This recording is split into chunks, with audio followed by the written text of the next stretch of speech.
dus. Ik draaide jaren op mijn krant, zelfs zonder hijsbewijs. Ervaring was voldoende met alleen je rijbewijs. Nu is dat wel gebeurd, je wordt maar zo bekeurd. Ik draai mijn kraanmobiel al jarenlang. Ik stuur hem waar ik wil, ik ga mijn gang. Nu met mijn hijsbewijs ben ik ook nog erkend. Met zo'n papier op zak, dan weet men wie je bent.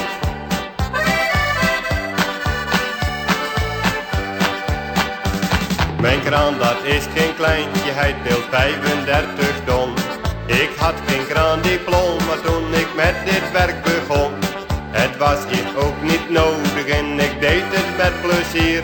Maar nu moet je een hijsbewijs en dat geeft veel gemier.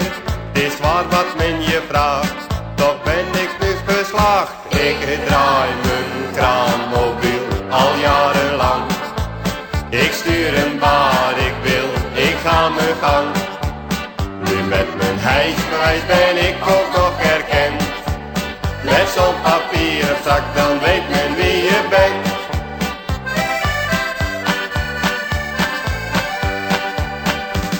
Al heb ik nu mijn hijsbewijs, dan hangt het aan de muur.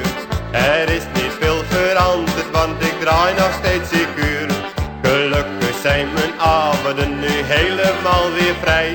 En kan ik weer uit stappen gaan, ik ben er nu weer bij. De boeken aan de kant, diploma aan de wand. Ik draai mijn kraanmobiel al jarenlang. Ik stuur hem waar ik wil, ik ga mijn gang. Nu met mijn hijsbewijs ben ik ook nog erkend. Met zo'n papier